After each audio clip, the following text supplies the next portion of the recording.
video review for a figure that I have been looking forward to for quite some time. This is MMC's Spartan, Reformatted R13, the Demolition Crew Commander, according to the box. And obviously it's Impactor. Now he does have kind of a Metal Slug inspired tank mode. I never owned, I don't think I ever owned any of the Metal Gear games or Metal Slug games unless it was in like one of those big collection type games. Was it ever in the arcades? Like, I feel like I've played Metal Slug, possibly in an arcade when I was younger. But yeah, so a little Metal Slug inspired tank there. Also the basis for the Commodus or Turmoil figure that's coming out later.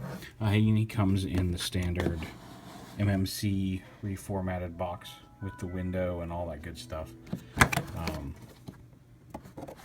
all that, you also get the instruction book and comic with the bio card in there. But yeah, the real focus here is on the figure itself. Now he does have these little guns on the side of the tank mode that you can lift this up and slide them in and store them if you wish. For tank mode, I like to leave them extended. There's a little bit of rotation in the turret. The pistons kind of lock it, actually limit the movement a little bit, but there is some neat little working piston there. Right there. You can disconnect the pistons if you wish, and that should give you a little bit more freedom in the... let's see if I can get them out here. Oh, I don't want to pull that yet. Oh, right now they're locked in. It's easier to unlock them when you have access to all the parts and everything's not locked in place. If you leave those unlocked, this should give you a full rotation on the turret. It's entirely up to you. I like the look of the pistons, but if you want more posability, you can leave those folded up. And the gun goes up and down. And that's about it for tank mode. The treads are not working treads. Just a quick look at the underside of them. And the transformer, we just start with the legs here. You just untap the treads, or I guess the treads themselves, and pull them out to the side. Bring them down, split the legs a little bit so you can lock these up. These do click into place here at the knee. And then untab this from the foot. That folds up, snaps into place. You hear that click, just like that. And then the feet, again, collapse the guns. You can leave them out in robot mode and flip the feet around on the ball joint and fold them in to form his feet. And there's pretty much the legs done with. You do want to rotate these panels. When you rotate these to vehicle mode, you want to make sure that the actual guard part goes up to the top, because there's having this open space right here lets one of the hinges from the legs fit in there properly. If you have this rotated down, it'll get stuck. So you do that.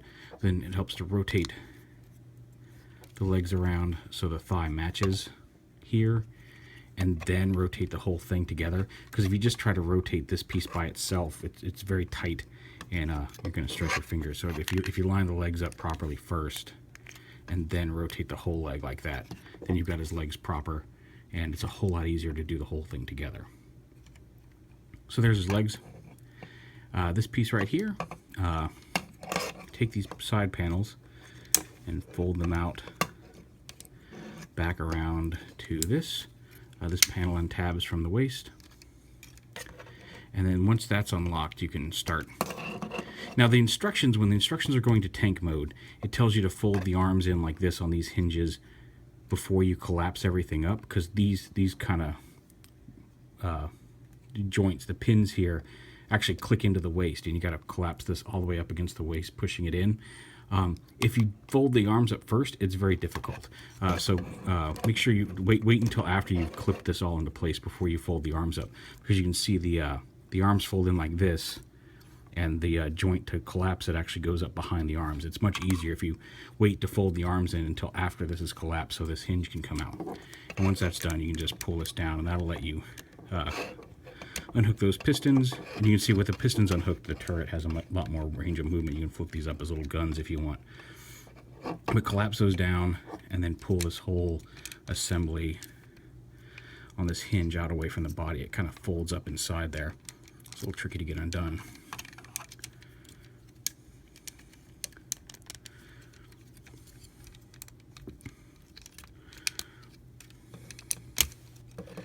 There we go. Lift it up and out. You can see there's the hinge there. that collapses up into this part of the body. So bring that down. You can go ahead and bring his arms down, and you can rotate. Make sure that's folded down. He's got several rotating sections. This piece rotates separately from the waist, rotates separately from this, rotates separately from this. But you want to rotate this around to the back here like this. So this stays in the front, but this hinge, all these hinges come around to the back. Fold the top part of the ratchets down there. Not the ratchets, the pistons. I'll go ahead and pull this gun off too. You can pull that off at any time in the transformation process. This backpack rotates around. Again, make sure it's straight so it fits through there. Rotates around on this hinge, and this folds up. And you can see these purple posts on either side here fit into these slots on the back. So just plug this in, put this up, plug it into the back, like that. You open up this right here to flip his head out. Now the instructions don't say to turn the head around backwards when you open this up, and you don't have to. If you leave his head facing forward and then just fold this up, it will fit. I find it's a little easier to get to fit down into the space for it if you turn it around. So turn around like that. The arms come forward. You can see there's a tab right here that plugs into this slot. So line that up and tab that into place. And then, and you want to do this before you close the head up, because there's a little tab here on the front that slots into the back here of this piece. So you want to make sure that they're right here. So you want to make sure that these are tabbed in before you close the chest up, and you'll see those gray tabs slot right into place there to lock them in. Just like that, and now the backpack's done. Let me lift the camera up here a little bit. And the arms, you can just rotate them down, untab them from the back, rotate this down like this, rotate him at the elbow, and bring his hands up. Now these panels right here are not glued on, the panels, so you don't want to use that for leverage to move the arm, because they're tight, but they're not glued on. These pieces will pop off if you try to use them for leverage. And there you go. Flip his harpoon up, and then you can take his cannon here and stick it right up here on his shoulder, and there he is in robot mode. Now the instructions also say, the instructions go, he comes packaged in robot mode, they go from robot to tank. Say to remove any weapons from his hand. As you just saw, you can turn him into a tank with the harpoon attached. Just when you get to tank mode, turn it sideways inside the tank, whichever way it's not pointing out into the treads. But, hello. Oh, it's okay.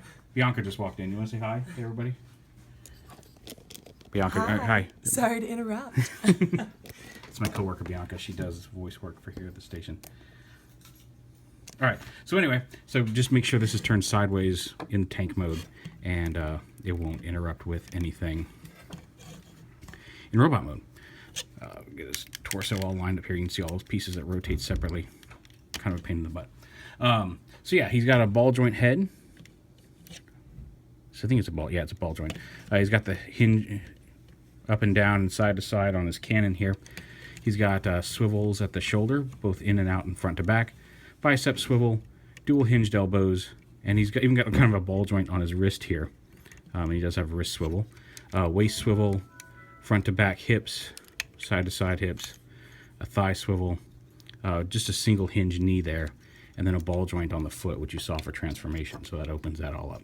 You can extend his toe guns in robot mode if you want. And there he is. He's pretty cool. He's a nice muted purple and muted yellow, not as vibrant as they did. These lines painted on the helmet are part of the production version. Some people were asking about that. They were not added after the fact, although they look a lot cleaner than they did in some of the first pictures I saw of it. Accessory-wise, he comes with lots of things you can plug into his hands. You get a pistol that he can hold. It's supposed to be a stun gun that he can hold in his hand if you wish. You also get an actual right hand for him if you want to replace that. You just pull the harpoon and this little cover off, and you can plug his hand into his wrist just like the other side and give him 2 normal hands. You also get a separate arm cover and a drill hand. So you can either swap out the harpoon for a drill, or if you want to have him be a double amputee, you can put the drill on his other hand like that.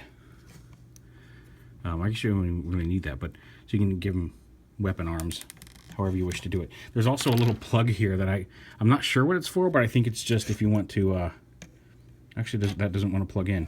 Oh, you know what, that looks like it may, well, no, because the harpoon plugs in.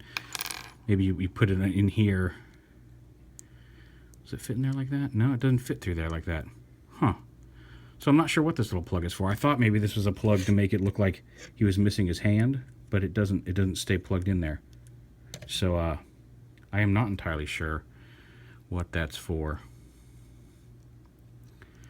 You plug it in like this, but then that covers back, and it still doesn't plug in.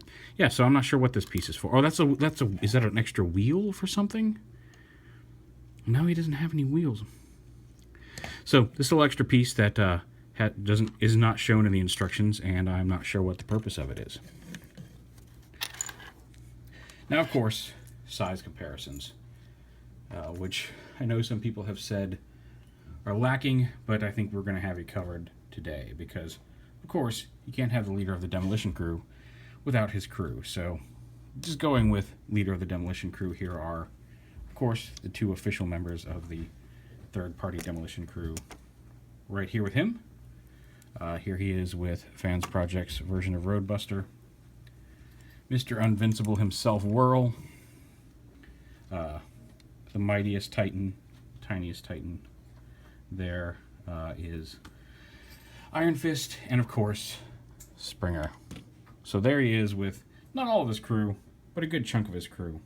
And he does look great with all of them. So anyway, there is MMC's Impactor. Spartan is the name that he is being marketed under. Very solid, very cool. Like I said, super stoked to have him now in the collection. I've been waiting for him for a while. Mostly just to go with Springer, but now that I see him with all the other ones all together on the shelf, that may be how they get posed. So yeah, cool little figure from MMC. I think this one's definitely worth the money you pay for it. They usually have pretty decent prices and put out really solid toys for that price. So here is R13 Spartan.